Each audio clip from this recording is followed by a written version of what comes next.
Olá, seja muito bem-vindo ao programa Viver Bem. É sempre um prazer a sua companhia. E hoje nós iremos falar aqui no programa sobre uma das formas mais antigas de comunicação da humanidade, que transcende todas as culturas, a linguagem universal, a linguagem da alma. A música, você irá saber o poder que ela tem sobre o nosso corpo e sobre a nossa mente. O poder que a música tem de curar. Fique conosco, o Viver Bem está começando, ao som de Frédéric Chopin.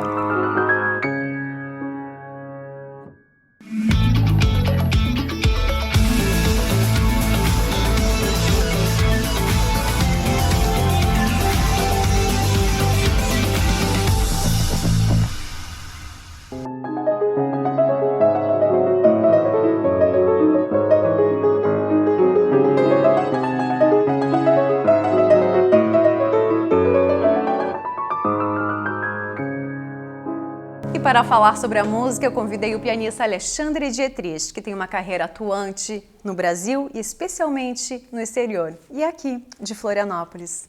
Alexandre, muito obrigada pela sua contribuição com o programa Viver Bem, seja muito bem-vindo. Obrigado, eu que agradeço o convite e sempre à disposição.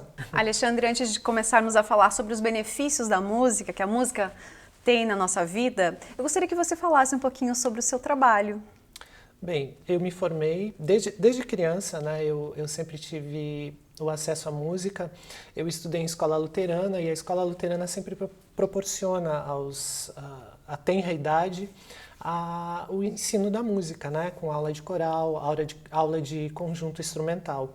Enfim, e desde criança fui sempre hipnotizado pelo som do piano, né? E sempre pedia para meus pais para me colocarem na aula de piano, enfim.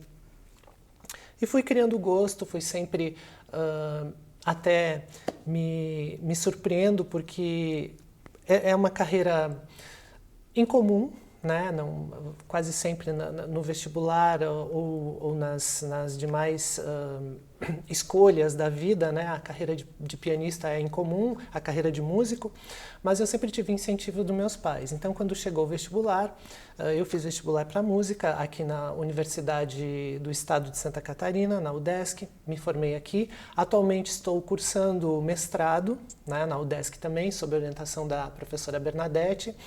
E além do paralelo, né, à área acadêmica, eu já realizei muitos concertos por toda Santa Catarina, no Brasil, muitos concertos também, Rio de Janeiro, São Paulo, na Bahia, Rio Grande do Sul, e também tenho uma próspera carreira no exterior, né? Aliás, já passou por várias cidades nos principais países aí da Europa e também dos Estados Unidos. Sim, já toquei em Houston, toquei em Dallas, Los Angeles, Athens, Washington também.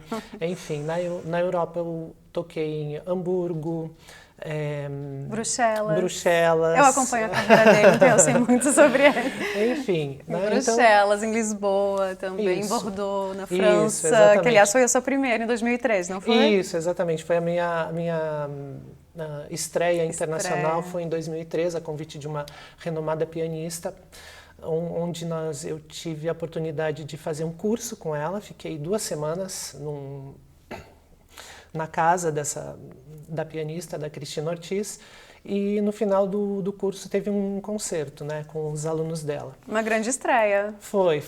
Uma grande oportunidade de mostrar seu trabalho, levar nossa musicalidade para lá, sua musicalidade.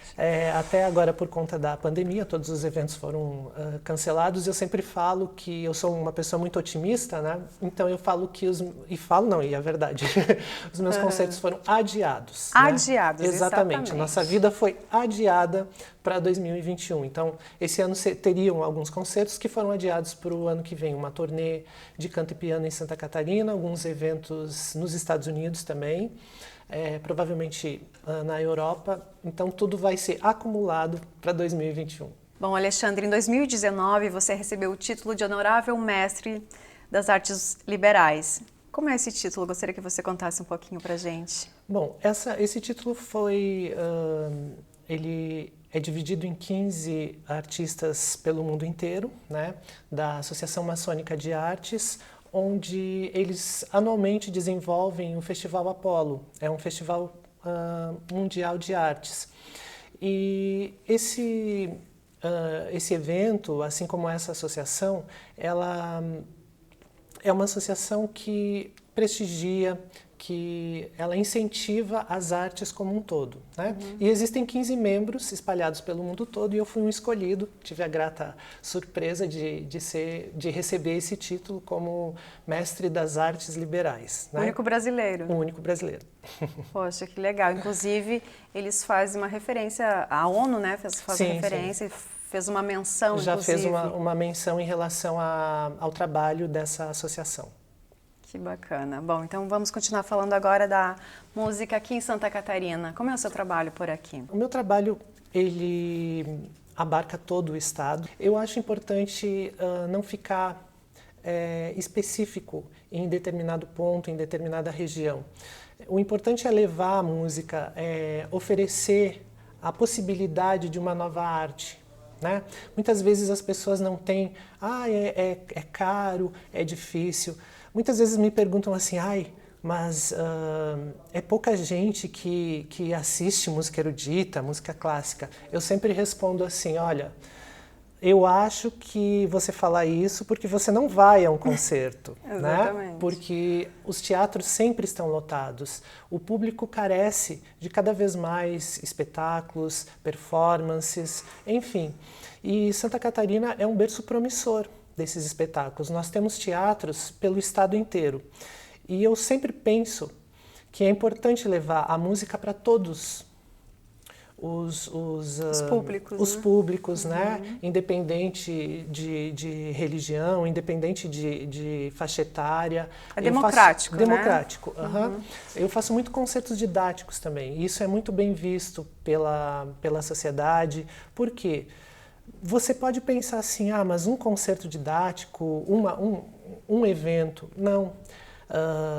Esse um evento, muitas vezes, desperta a sensação, desperta a vontade nas crianças, né? Muitas vezes as crianças, depois de um concerto, as crianças vêm conversar com a gente, muitas crianças relatam, as crianças são muito sinceras, elas dizem que choram, elas dizem que ficaram muito alegres, que conhecem aquela música, que já ouviu falar, enfim, é todo um processo, né, de democratização da arte, em especial da música. Sim. Bom, existe, inclusive, agora, nós já começando a falar sobre os benefícios da música, já que você entrou, né, nessa parte.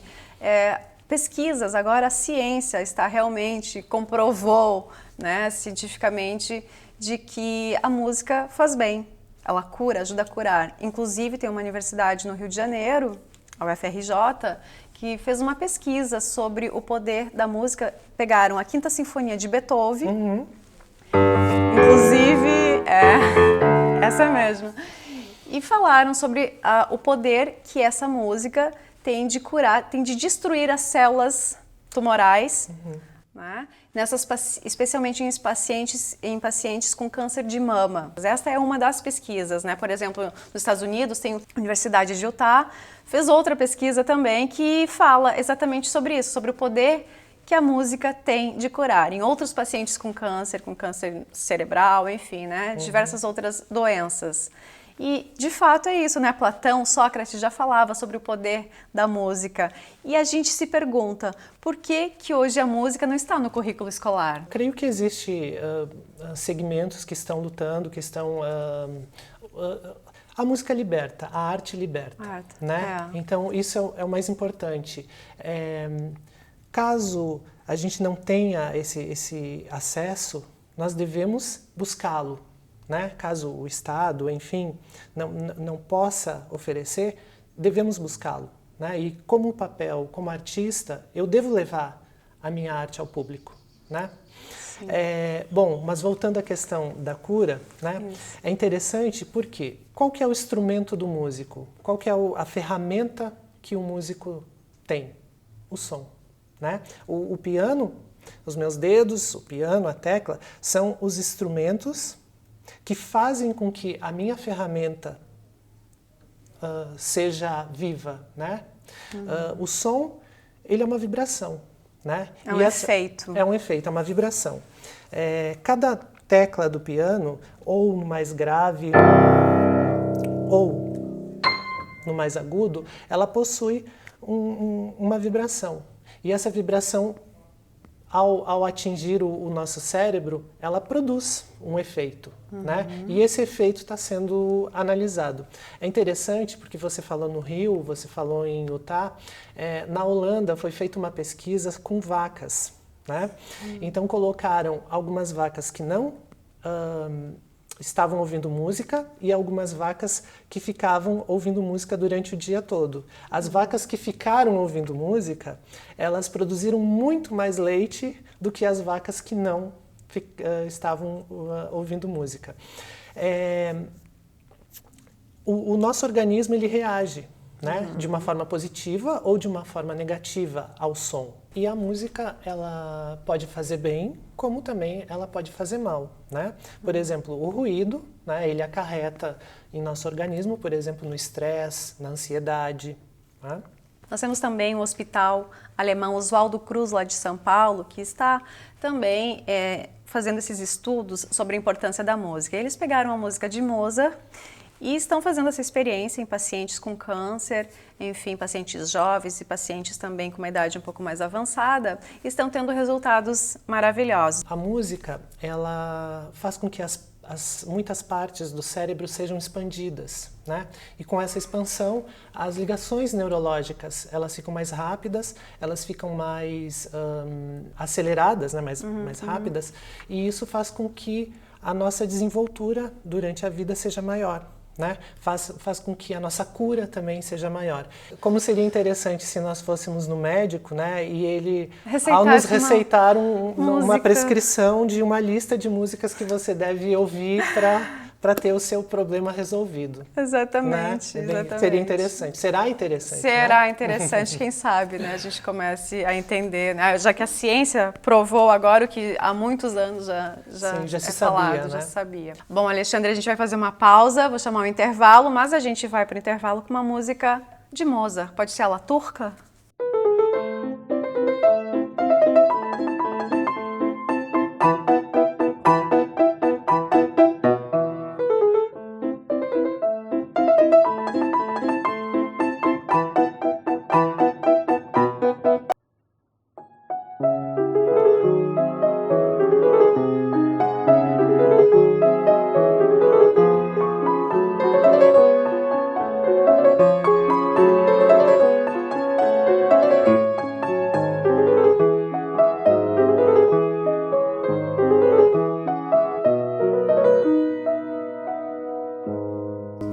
Estamos de volta com o programa Viver Bem e voltamos com Frédéric Chopin e o nosso querido pianista Alexandre Dietrich. Bom, Alexandre, você falou sobre ensinar música didaticamente, falar sobre música de forma mais didática. Então, eu vou aproveitar esse gancho e te perguntar qual a diferença entre a música erudita e a música clássica. Existe uma diferença? Seriam os períodos? Bom, na verdade, a categorização da música, né, seria a forma mais correta de se falar música erudita. Música clássica é um período da história da música, ou um período da arte, né? Por exemplo, Mozart, que nós já tocamos, né, ele faz parte do período clássico da história da música, né? Beethoven, enfim. Nossa, né? essas músicas. Eles fazem parte do período clássico da história da música. Né? Então, a música erudita, né? O erudito significa o que não é rude, né? De uma forma mais prática. Então, se fala música erudita para diagnosticar a música, talvez de concerto, ou a música, a diferenciação, né, entre a música popular e a música erudita, para ter essa diferenciação. Ao meu ponto de vista, creio que não há essa divisão de forma discriminatória, né, música popular, música erudita. Não. Como eu falei antes, todo músico trabalha com um som. Se você produz, se você trabalha com uma boa sonoridade, você está produzindo música, né? Então não existe essa discriminação, esse preconceito que as pessoas fazem, ao meu ponto de vista, de fazer essa diferenciação. Ela é diferenciada para você categorizar, para você, em determinado período, né, então que é o período clássico, se utilizava de certa maneira de composição. Em outro período, outra maneira de composição, né, para se observar não uma evolução, mas assim como as pessoas viam a música, como elas escreviam a música durante a história. A música erudita, vamos dizer assim, para distinguir ela da popular, ela trabalha muito com elementos dinâmicos muito díspares. Por exemplo, você tem num scherzo de Chopin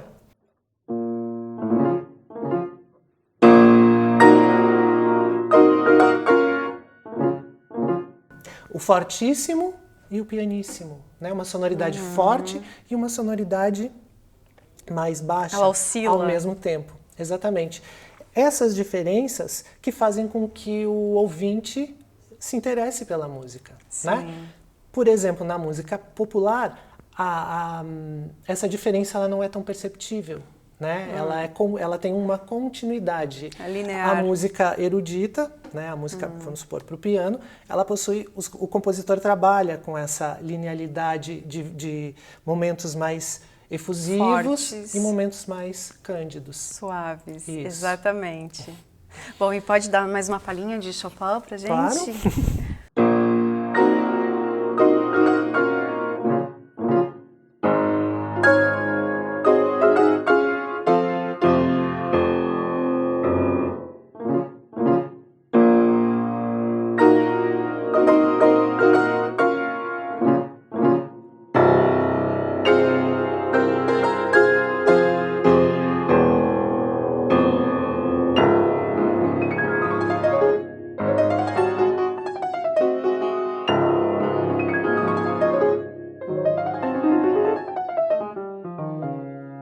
Nossa, Enfim. que lindo, meu Deus. É um scherzo de Chopin. Scherzo é uma palavra que significa uma brincadeira. Chopin compôs quatro scherzos. Esse é o scherzo número 2. Frédéric Chopin, não é mesmo? Uhum. Bom, Alexandre, para você tocar, ter toda essa habilidade, quantas horas de treino? Como é que funciona isso? Bom, você tem que estudar bastante, né? Sim. Estudar não só o piano, qualquer outro instrumento que você for se dedicar. Você começou aos 10 anos?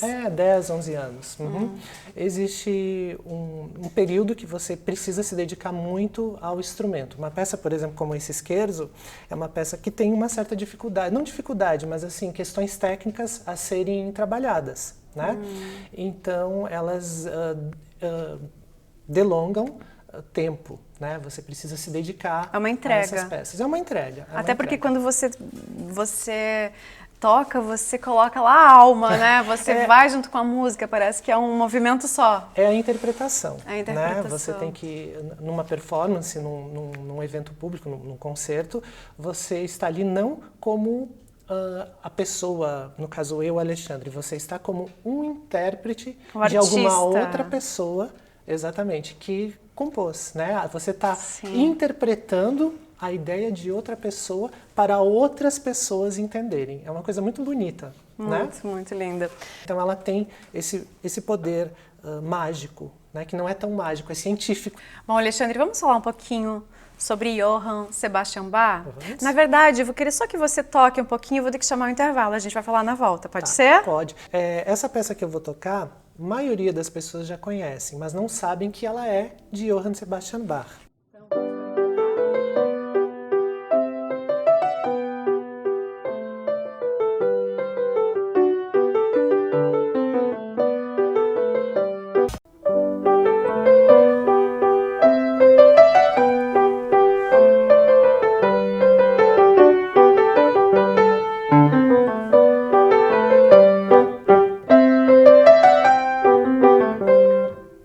E a gente está de volta, o programa Viver Bem está de volta com essa música maravilhosa de Johann Sebastian Bach. Vamos falar um pouquinho sobre ele agora? Vamos, só lembrando que essa música chama-se Minueto, né? Minueto é passos miúdos. E Bach compôs para sua esposa, Ana Madalena Bach, o Pequeno Livro de Ana Madalena Bach. Essa é uma das peças que está nessa coleção, que ele compôs para sua esposa ensinar aos seus filhos, aos 23 filhos. Mas Bach é considerado, por muitos historiadores, um dos mais importantes compositores da música erudita, né? Um dos mais importantes compositores do mundo, enfim. Ele é um compositor alemão, ele nasceu na Alemanha, ele faz parte do período barroco da história da música, que antecede o classicismo, né? Então temos o período barroco e o período clássico. O período clássico, Mozart, Beethoven, Haydn. Período barroco, o grande final do período barroco seria Johann Sebastian Bach. Bach, ele compôs muitas músicas, muitas obras para orquestra, para teclado. Naquela época não se tinha o piano como se tem hoje, né? Esse instrumento imponente, esse instrumento potente. Era o cravo, o clavicórdio, a espineta. Eram instrumentos de teclado. O Bach, ele foi importante porque ele foi um compositor principalmente da polifonia, né? Sempre se remete a Bach quando se fala em polifonia. A polifonia são o cruzamento de vários né? Fonia, sons. Então, são vários sons, uma melodia que começa aqui, depois uma melodia que vem aqui, aí vem uma terceira melodia. Essa era uma forma muito comum, muito importante na época de Bach. Então, um grande compositor, um importante compositor, deveria saber escrever polifonicamente. E Bach foi um mestre nessa arte da polifonia. Né? Que incrível. E por isso que fala que essas músicas, inclusive essa de Bach, né, e talvez principalmente essa de Bach, ela atinge as duas regiões do nosso cérebro, né? O estudo da música... Os dois hemisférios, na verdade. Né? O estudo da música, de um modo geral, ele ativa os dois hemisférios, né? Abrange as partes cerebrais, elas ampliam, né? E as nossas conexões ficam mais rápidas.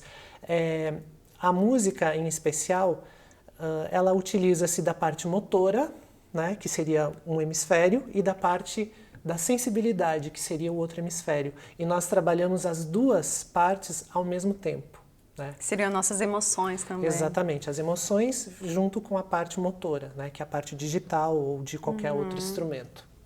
Alexandre, agora vamos falar um pouquinho da época romântica. Isso, então nós vamos falar sobre Frédéric Chopin. Então, nós falamos um pouquinho sobre Bach, né? Que é o período barroco, período clássico.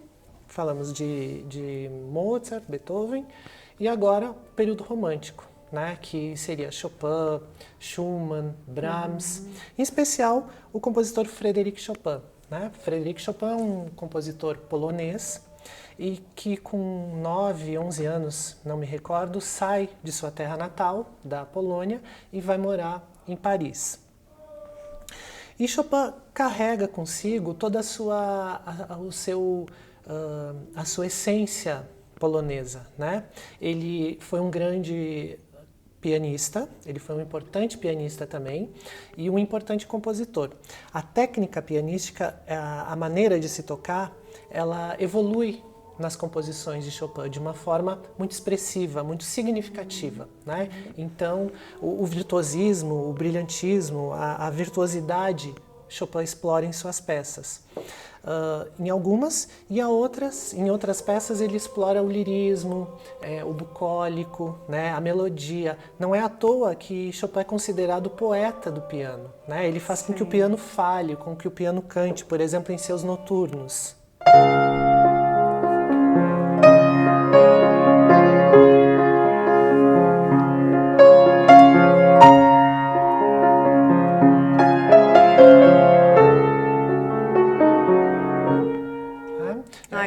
Uma melodia, né? Uma melodia muito... ele se inspira muitas vezes nas grandes óperas, né? Nas grandes cantoras de ópera. Outro noturno famosíssimo. Essa. O público certamente vai lembrar. Enfim. Pode continuar. Tá tão bom aqui. E ele também tem as poloneses, né? Sim. A mais famosa...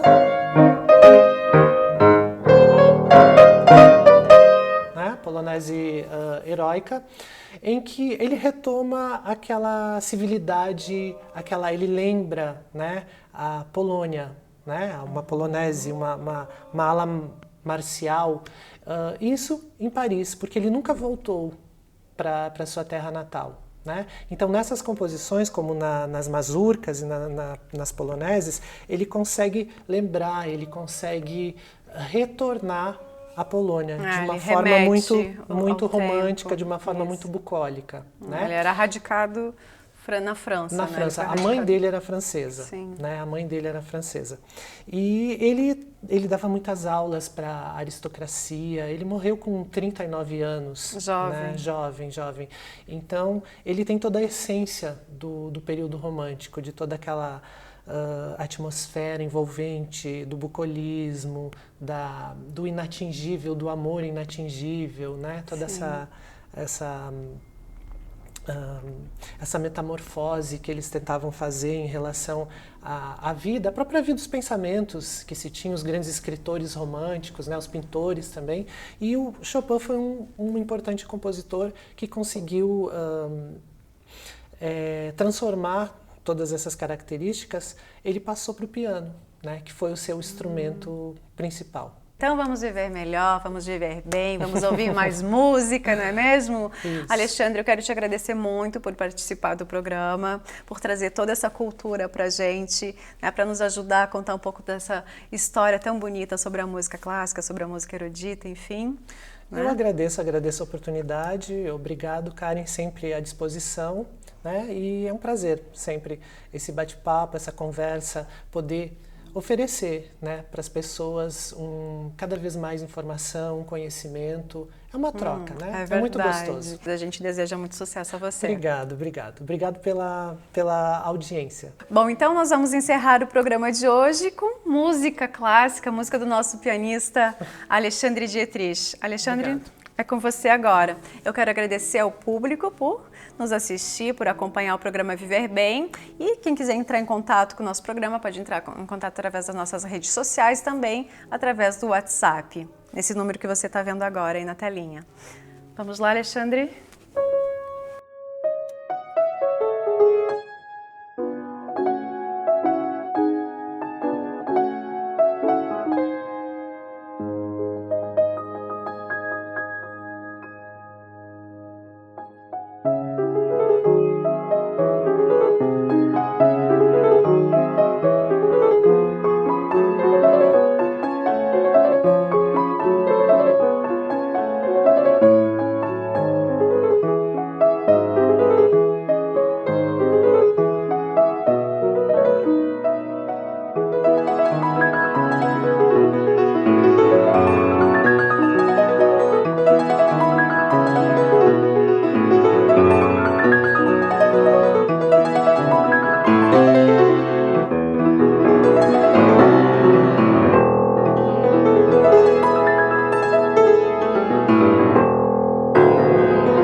Oferecimento NS Beauty, o segredo da beleza.